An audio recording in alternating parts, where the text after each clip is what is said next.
You are listening to the Digital Deep Dive, where we tackle the newest trends, strategies, and pain points shaping growth across the digital landscape.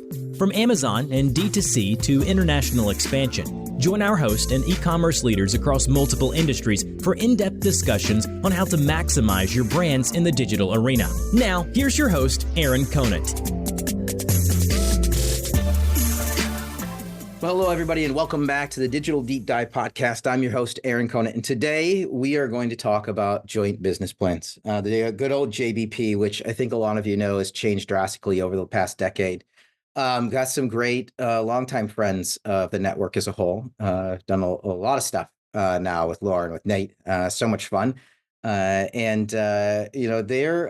agreed to jump on and kind of let me pick their brains for a while. And they've got a lot of research in this space. A joint report they put out together, and it's going to be fun to kind of pick it apart. But Lauren, ladies first, I'm going to kick it over to you. If you want to do a brief intro on yourself, on Digital Self Institute, that'd be great. And you can kick it over to Nate, and then we'll jump into the conversation. Does that sound good? Sounds good. Thanks, Aaron. Excited to be back. I know, right? Connection. Yeah, like the circle of connections that have brought us all together. It's really kind of beautiful and unique. So I love it. So nice to meet everyone. Lauren Livak Gilbert. So I lead the Digital Shelf Institute, which is a commerce community for digital leaders across the space. We cover pretty much every industry. We focus on creating thought leadership and partnering with people like Nate from Microsoft Advertising to help you figure out what's happening, what are some of the challenges, how can you fix them, work through them, what are the frameworks, what are the best practices. So really looking forward to diving into JBP. Nate, pass it to you. Great. And also delighted to be back and hanging out with the both of you live and not quite in person, but digitally here, which is in line with Digital Shelf Institute. So I'm Nate Pinkston. I'm at Microsoft Advertising. I lead growth for Microsoft Retail Media. And so we are one of the channels that brings retail media to life for a number of retail media networks across the world. And we are excited to basically help offer our perspective, having seen a lot of retail media networks, to help dig into what helps and what can retailers do to help brands be more effective in this space and get more out of their advertising spend. Retail media is growing, evolving, and I think we'd all like to see it work a little bit better for everybody. Oh, absolutely. So it's going to be fun because we're at the two sides of it, right? From the brand side, but also from the retailer side. And I think there's a lot of growth needed on both sides of that equation. But I mean, really, I come more from the brand side, which is the JBP is never been super fun, but it's never been as difficult as it's been.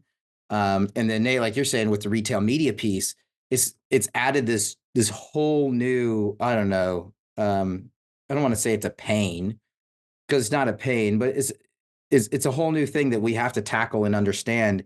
And right now, retailers, I don't necessarily think they're doing the best job of presenting what a holistic plan looks like. I don't know if you agree with that, or I jump in and let me say, I think it's actually it's an immature process. And the truth is, retail media it's a place that is growing and trying to find its footing in a lot of ways. You're seeing, I don't know how many retail media networks cropping up all the time each year. 600 plus. What? How many? 600 plus. 600 media networks.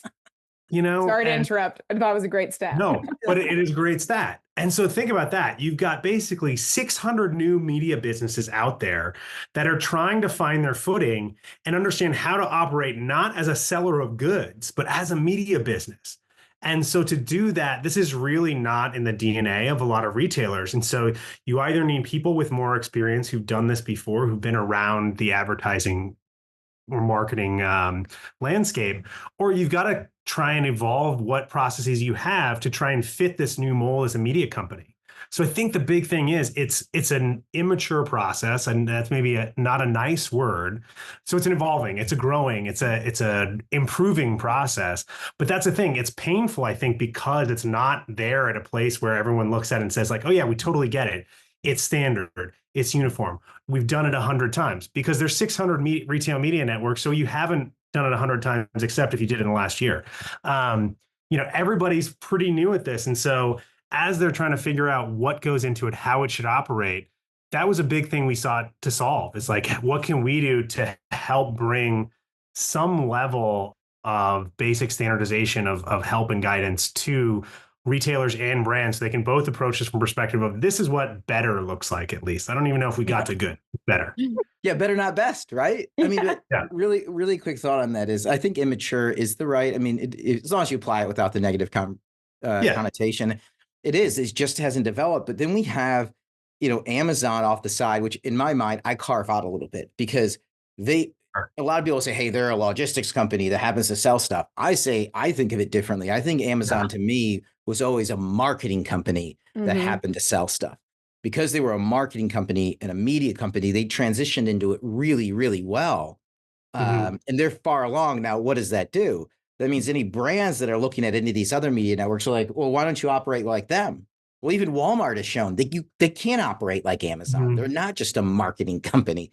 Walmart.com might be used that way, but it's not Walmart. It's completely different. I think that's why JBP is so immature and challenging, because it has to be uniquely different to each of the retailers you're working with, but you have to understand the core components. And that's what Nate and I were finding in a lot of our conversations when we asked, like, how do you define JBP? Or like, what do you think about as like the key elements of JBP? It was all over the map.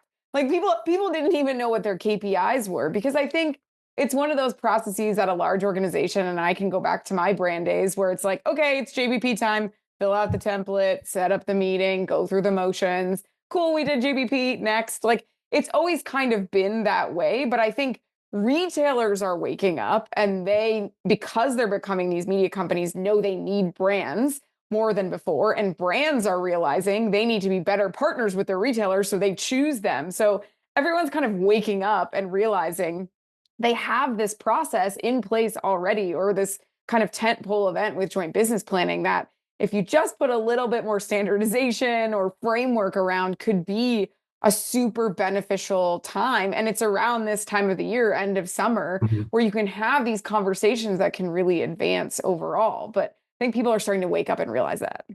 Yeah, I think there's on both sides, the retailers are expecting the brands to come in with more and, different ideas, because they're dealing with so many different media networks as a whole. Brands are looking for the retailers to come in with what they want. And then you have these two sides that I think everybody wants to do it better, but nobody really knows. Yeah. Well, and I'll add one more wrinkle too. You've got a more established process. That's the traditional merchandising groups at the retailer and the brand sales teams, that they still have their JBP process.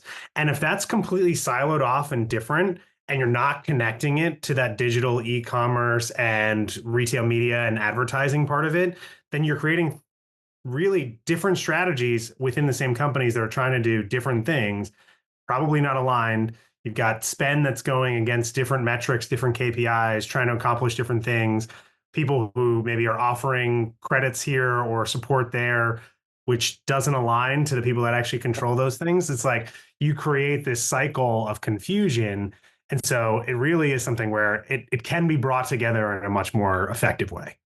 And that was one of the questions we asked, actually, Aaron, in our research. We were like, okay, what JBP do you have? And they were like, oh, which one? And we were like, what do you mean, which one? And the brands were like, oh, well, we have a retail media JBP, and then there's like a broader business JBP. And we were like, oh, interesting. Who's involved in each of those? Totally separate teams. They don't necessarily talk to each other. And some brands even shared an anecdote where they had like sales reps who were committing to retail media spend and not telling the marketing team, and they were unaware. And so at the end of the day, they were committing to something that they actually couldn't do. And so it caused all kinds of turmoil on the P&L for the finance team, because both hands weren't talking to each other in the same organization, which cannot happen, especially because everyone's so focused on profitability right now.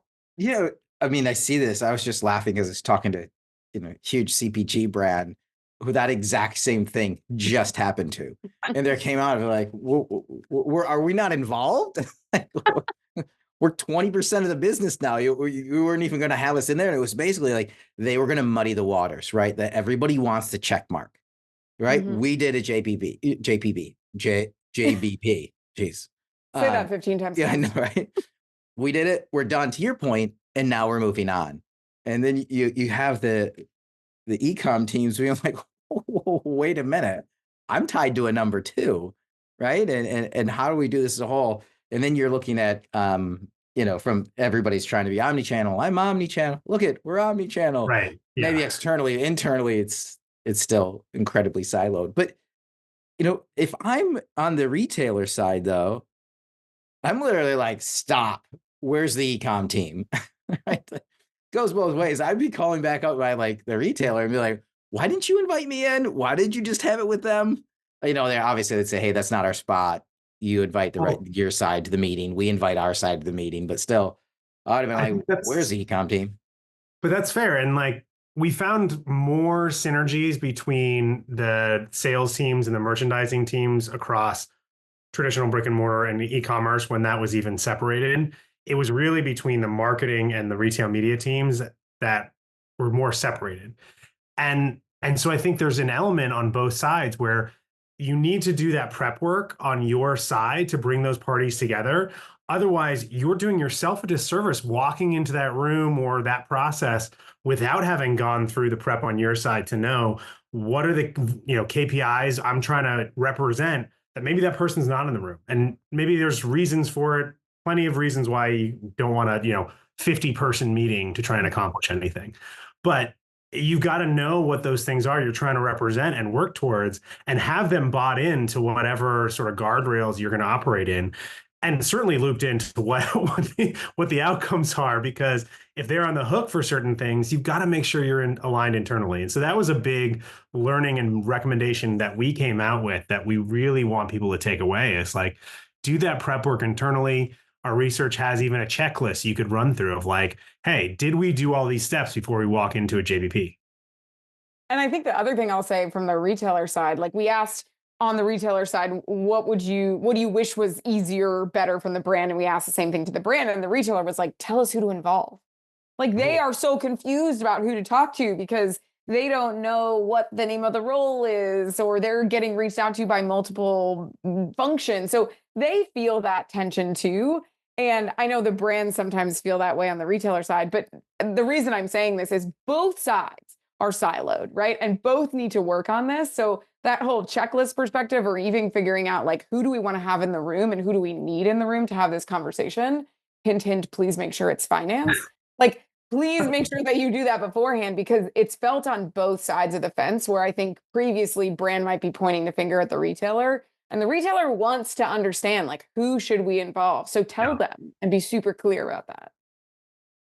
I do think there's an element of like, people want to play cagey because like to a certain extent it's a negotiation, but the reality is I think you'd have way better outcomes with a bit more transparency. Like, we're not saying show all your cards right away, but there is value in providing more transparency. It's two-way dialogue. It's a joint thing. I want to give Lauren space for, she's got some great lines around joint, but like the idea is it should be something that is a lot about the communication and aligning on those joint goals. What makes sense for both of you? What is valuable to the brand that they're excited about? And what are the things that the retailer can actually offer and do? I think there's a lot to be done there that just a little more communication would go a long way towards solving. But the joint back and joint business planning, I think that's what Nate was talking about. Yes, that's exactly right. But it is crazy because when you separate the team, it's funny that it only gets squirrely right when you get up to it. Because if you go to any retailer or any brand right now, they're like, oh yeah, we'd love to have everybody involved. Oh, it's going to be great. Absolutely. Oh, we're going to be overly transparent. We're going to have the right people there. We're going to do the prep ahead of time. And then everybody is so busy right now, right? We've had a trimming out of like this middle layer. So everybody's busier than they've ever been. And it's like, all of a sudden it's upon them. And they're like, oh my God, I got to get everything in place right now. And then I think that's where it starts to crumble, because I don't think there's a lot of, it's not very adversarial at all between the brands and the retailers. I think everybody wants to work together. It's just in this last moment of chaos when they finally have to do it that some of the things start to fall apart. I think the checklist thing is awesome. I mean, people would work via checklist, right? These are the things I should have in place ahead of time. And I think the thing about e-commerce, and I always say this, here's another phrase for you, like process is not a dirty word, because I feel like people tend to like move away from the word process or like putting anything in place like that. But it's actually super relevant, specifically for something as complex as e-commerce and joint business planning. Like the way I think about it, going back to my brand days, is we had strat planning, right? That happened with the executive leadership team, and it happened at the same time every year. You would have a strat planning meeting. So you built it into your calendar. You knew when you needed to prep. You can do the same thing for JBP. Like 4 or 5 months out, remember, this is when this needs to start. Start having the internal conversations. And Aaron, I know we're both a huge fan of Todd Hassenfeld, so big shout out to him. He had an amazing quote in our research about how e-commerce needs to be the conductor of the orchestra. Like they really need to help define what the sheet music looks like and kind of bring the right people in and make sure that every single team has a job starting 4 to 5 months out. And then it's just a cadence that happens every year. So to your point, it's not like JBP's happening tomorrow. Like, what do we do? Build this into your process and start putting those pieces in place so that you don't get to the end and not have a successful JBP. So who's the conductor then? What Todd was recommending is that e-commerce is usually, the e-commerce team is usually the one that's kind of helping to orchestrate this because they see more broadly across all of the different functions. And they understand that e-commerce needs to be included as well as brick and mortar and look at it from an omni-channel perspective. That's not always the case in every brand, but that was just a suggestion. Well, and I think part of that comes from the fact that, like, regardless of what the end of the day KPIs are for the different teams, I think what everyone's trying to do is drive sales. And that is the ultimate goal of all these teams. They all would say, yes, we want to drive sales. And so what e-commerce can typically do, or if there's sort of an all up, sales team, what they can do is look at, okay, how do we make sure we're driving towards the ultimate end right goal, which is sales, growth. I mean, whether it's category sales, brand sales, like those are all metrics that everybody wants to see. They want to see any marketing dollars go towards driving incredible ROI and return on ad spend for ideally both the retailer and the brand through that channel. Yeah. I'm also thinking like the e-com team is usually, in a lot of cases, the ones that are most adept to change. I mean, in a lot of cases, that's the person who took a gamble from the traditional brick and mortar 5-6 years ago, right? And it's like, hey, I'm comfortable with the unknown and trying new things. And that's not to say nobody else, but it's just, I think there's a higher percentage of those people on the e-com teams as a whole. And I think kind of what we're getting at is, I mean, Nate, you said at the beginning, it's an immature process. You have to be uncomfortable with the fact that it's not perfected. It's not perfect anywhere close to it, but we're going to get better year over year. And if we can take the data and not just, I think this is like where a lot of the winning brands win, especially early on, is they were looking at data and making changes based on the data, not the personal feelings around, hey, I like this content better than that one. This read better. It's what actually worked, what didn't work. And I can go with that. And if my hypothesis was originally wrong, it was wrong. So be it. I at least got to the best answer. And so, yeah, I guess for right now, I don't know long term if it should always be the e-com team, but in the interim, the team's just going to want to go figure out the unknown and get it in place is to a better state. That's probably it. Well, and it's a process that, like Lauren said, should be something that you look at. You can evolve the process too. It'll get better. And I think you will see over time more of these functions start to come together where like you're not going to have a merchant or a sales team that just focuses on e-com versus in-store. Those are going to come together. You're going to have marketing teams that more and more have all up sales goals, not necessarily just sales goals for the marketing spend that they have. And so as those things come together, I think processes will evolve. I also think that's going to be a function that is forced by more scarcity. If marketing budgets aren't growing a ton and you're going to have to be more efficient with your resources, there's going to be more pressure to say, are you driving the all up business goals? And I think we're seeing that in the market right now. I think we can probably expect to continue to see that happen. And so as that happens, there will be that pressure. And so, both from the brand and the retailer side, you want to be more efficient, more effective with what you're doing, like embrace these processes, embrace the immaturity to say, let's bring definition here that's going to serve us and take a bet in a few areas. Like, is there innovation that you can get people to sign on to? Because, right now everybody's willing to go for it. And maybe you've got enough extra room in there to squeeze some kind of like fun activation, an extra, set of audiences that you wouldn't normally target, like whatever it is, take a chance on some of that stuff while it's developing and get everybody aligned that, we are together, embrace that process and lead the change. And I think you talked about data, Aaron. I think that's a huge piece of it, right? Retailers, they want to know what they don't know. And so we heard that a lot in our research, where they also want to hear about the insights and the data that the brands have about the category. I know there's always the need for brands to have more data, especially from the retail media side, about where their ad spend dollars are going. So that's super relevant. And yes, retailers should still focus on that. But something that came out of a lot of our conversations with retailers was, we want to hear from brands. Like, tell us what you know about the category. Tell us what you know about the shopper, because the more transparent, I think that's a theme here, that the brand can be, the better they can have those conversations, to Nate's point, around innovative ideas, around test and learn approaches, because retailers want to distinguish themselves from other retailers. And how do you do that? Unique, cool, interesting things. And if you as a brand have insights around what a shopper might want, or how they're shopping, or how your category is evolving, that's a really strong partnership. And 9 times out of 10, the retailer will raise their hand to partner with you because you are sharing that data. So I think the data piece is really important both ways,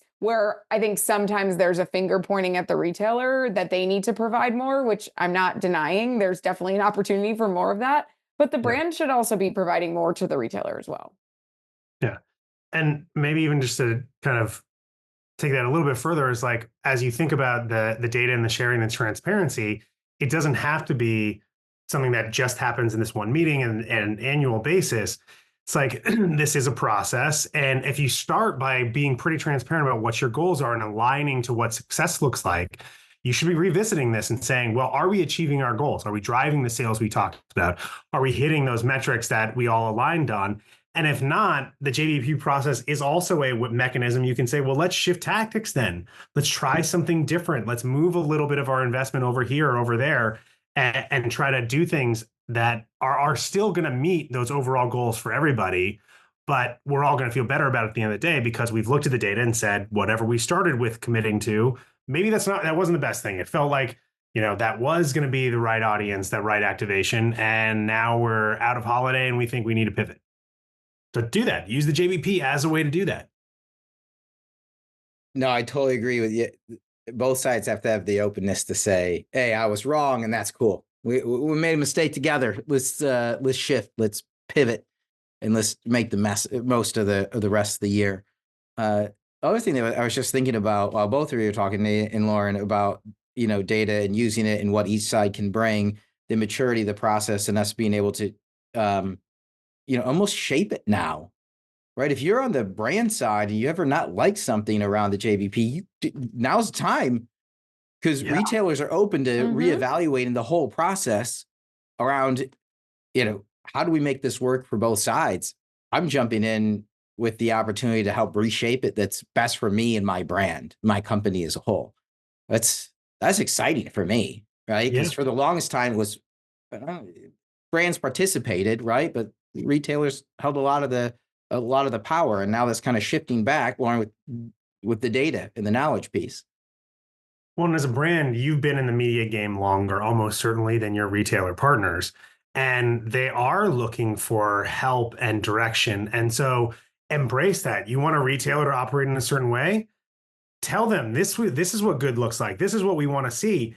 And I think brands would be surprised at how open retailers are to saying, cool, we'll do it that way.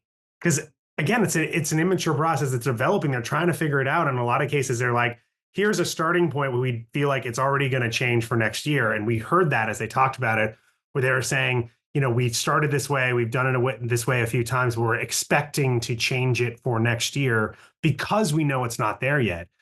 As a brand, you can insert yourself and say hey, we want to see this. We're one of your big advertisers, or even we're an innovative testing partner who you care about.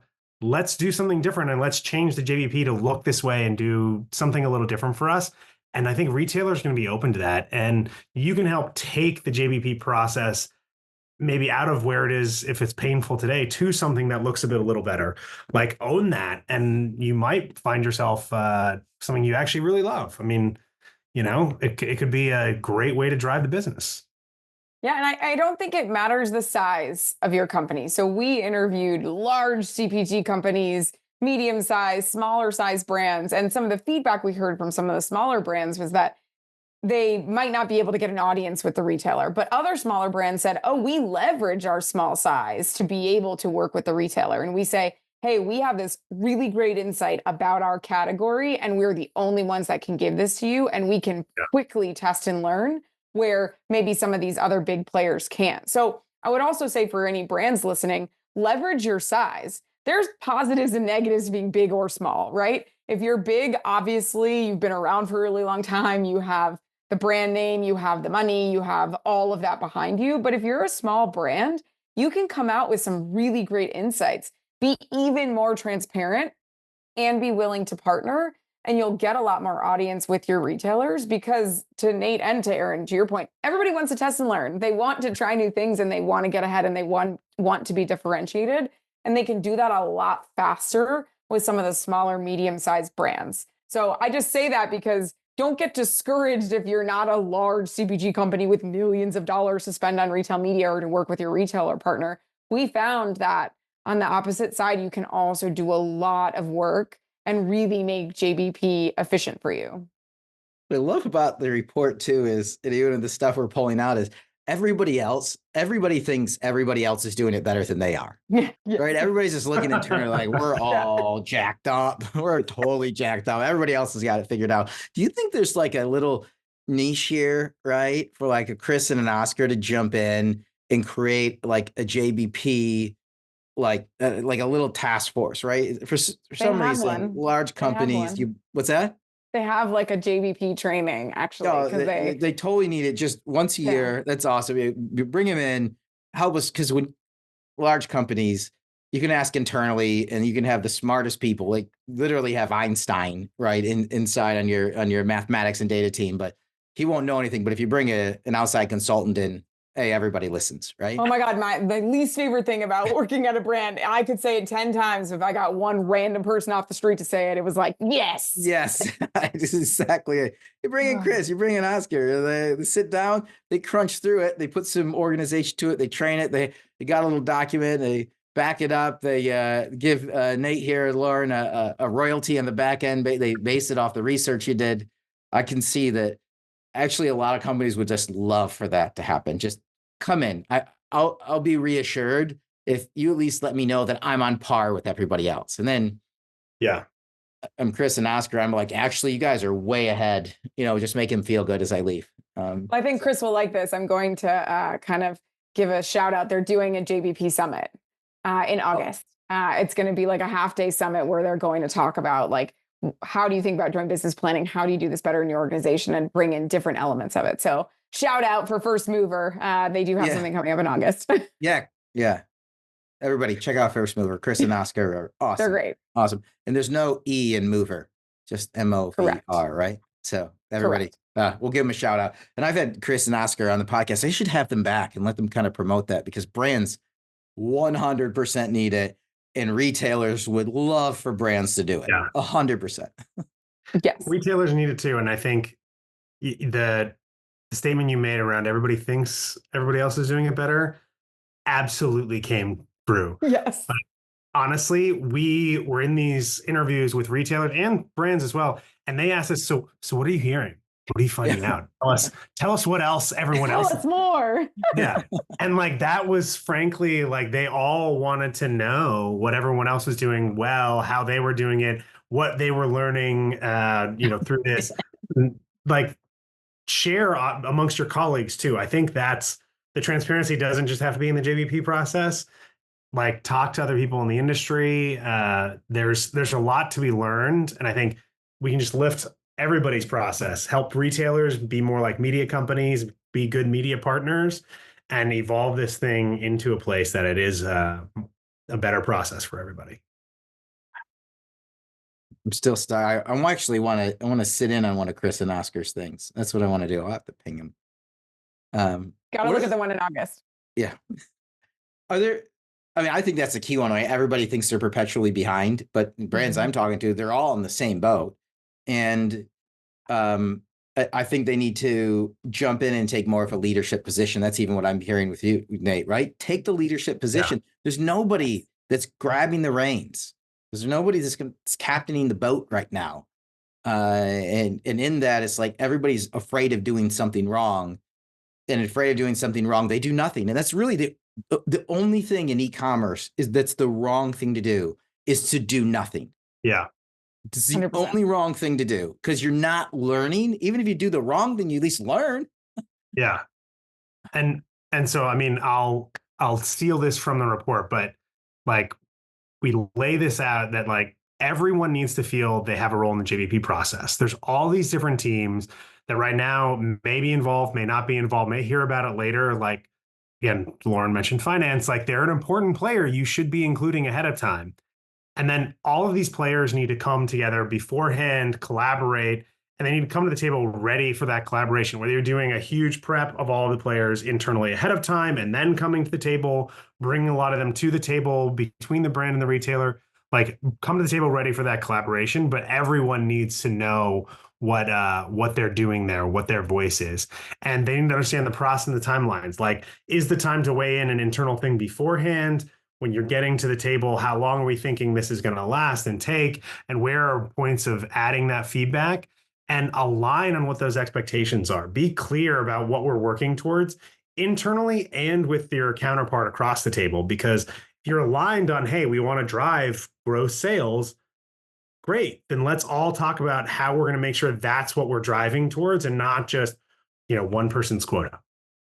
And I love that point, Nate, around like bringing all the different functions. I mentioned finance, but like revenue growth management, RGM, to have a revenue growth management team, they should be involved in this process because they're helping you identify which SKUs you should prioritize online.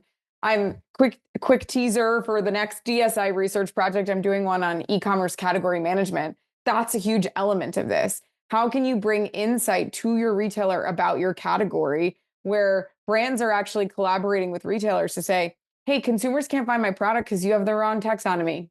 You don't have the right filters on your site. So why don't we have that conversation during joint business planning so that we can influence the overall category, help you as a retailer, help us as a brand, and then be your trusted leader the next time something like this happens, or come back to you and say, here's some new insight I found from the research. I think about category captaincy, and I'm air quoting here because I know that's a broader discussion. There's some complexities to that.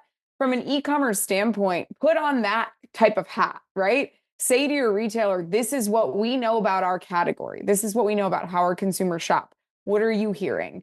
How can we look at it holistically and create a plan that everybody wins? It's really just everybody needs to think about a rising tide lifts all ships instead of like we're headbutting against each other to try and fight. Yeah. We all need to be in this together. And if we aren't, then nobody will win. So I think that is the big theme we saw out of this research. It's what I'm seeing in some of my new research projects. And I think people are starting to get that. But to your point, Aaron, the more you as a brand can take the reins and really do that, you'll get further faster. It just had me even thinking about how many, as brands, how many of us have like totally, just totally destroyed it on a month on sales, but it's on the two products that have 1% or, negative margin, right? Yeah. Like, oh, we're through the roof. And I think those are some of those key things that you're talking about from a revenue growth management, like in bringing in the finance team. Like, let's do a holistic overview of the entire catalog. What products do we actually want to sell? Right? Because it's really fun at the end. We're like, oh, it's a loss leader. You don't get to call loss leader afterwards, right? That's not strategy, right? That's understand at the front if you're doing it and you know what you're doing, but you can't just do it afterwards because the price has dropped. But I mean, then like again, baking the bread without the yeast. Like, yeah.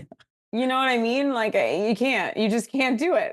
But then with that, you can arm then the marketing team. These are the products we want to focus on. These are the new launches that are coming up. This is what our profit margin tolerance is. Like, there's all those things that have to be And again, like the retailer doesn't know these things, right? I mean, maybe they do if you overshare. They may say, I want to push these products because I need more density in this category, which is your loss leaders. And so they're going to emphasize those. But if you haven't aligned internally, you may not come armed to be like, yeah, but those are negative margin for us. We don't have any interest in pushing those. So no thanks. Yeah, then you get people on the side like, let's go. They want to partner. They want to grow they want to triple our sales this year. Like, oh, so we're putting $3 on the top of everything we ship out instead of just $2. Omnichannel. Relayed my brand life. Yeah. I will never forget the brand story real fast. I led the digital shelf at J&J, and I came in, and I didn't even know how to spell e-commerce. Like I just had to like learn it from the get-go. And it took me probably about like 4 or 5 months to even find out that we had an e-commerce category management team. Like we were just on literally opposite sides of the building. We just never talked to each other until someone was like, oh, you should connect with that team.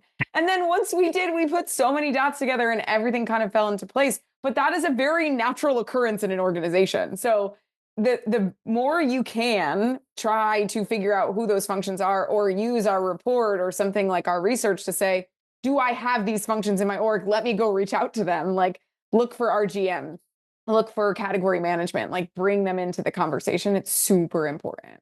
Mm-hmm. I even like the cross-functional teams from the different sales channels. This is one of the things I went through. It's like, I had Amazon, but I'm calling up the Walmart team, the sales team, like, hey, there's all the data I got. This is what I'm focusing on. What are you guys doing? Like, let's think about this holistically as a company. Like, here's my JBP. What does yours look like? Like, do these overlap? Do they align? Are we making sense? Oh, I didn't even think about that product. Do you want me to push it? Do I not push it? Those are all kinds of conversations that I think now are easier to have than they were, 8, 9 years ago when everything, the whole Walmart team was, we hate Amazon. They're stealing all of our business. But that's. Yeah.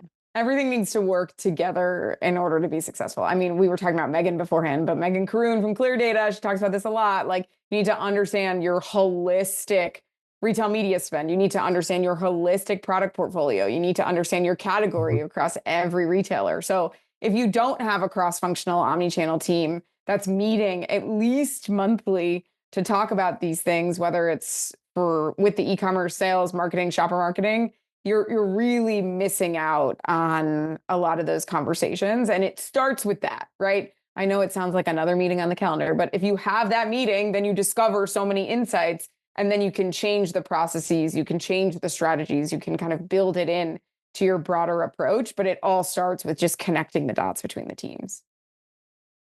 Sure. I'm still shaking my head at the 600 retail media networks. Plus, there's a plus sign, Aaron. 600. Yeah. So many. Everybody has a retail media network. Everybody just thinks they want it to get simpler, and it just keeps getting more complicated, right? Just keeps getting more complicated. I mean, I have to do a whole podcast on, we talked so much about third-party cookies Google's cookies going away, and then they just announced they're not going away. Back to the drawing board. It's like the boy who cried wolf. Like, that's how I feel. I'm like, just like, I'm going to stop talking about this. Well, I just think nobody ever did anything about it. And if Google just shut them off, I think there's like a lot of revenue absolutely lost. And like, as long as nobody's ever, after 3 years of saying they're going away, 4 years, I don't know. Nobody like, forget it. We'll just leave them out there. Yeah. What didn't we cover today as we kind of get to the end? We've been riffing for a while. Any other like key things from the report that you might want to pull out? I mean, I'll give a plug, like read the report. I am hoping it'll be a link here, Aaron, that's easily accessible to our listeners. In there, we've got that checklist we talked about a few times. We've got a boilerplate template you could use if you need some PowerPoint slides. Like we try to give some really tangible tools for folks to use to really help take the process at least a little bit further, make it a little bit better, give you some things that are actionable that help you really make your process simpler, easier, more standardized. And frankly, they're a starting point. If anyone has thoughts on why that's terrible or didn't work, we would love to know that. And we would be more than happy to do something to like help drive this in the industry. Yeah, I'm sure, I would agree. Without a doubt, on the LinkedIn post and on the podcast page, we'll make sure that we have that link. We'll have that link on there for sure. Without a doubt.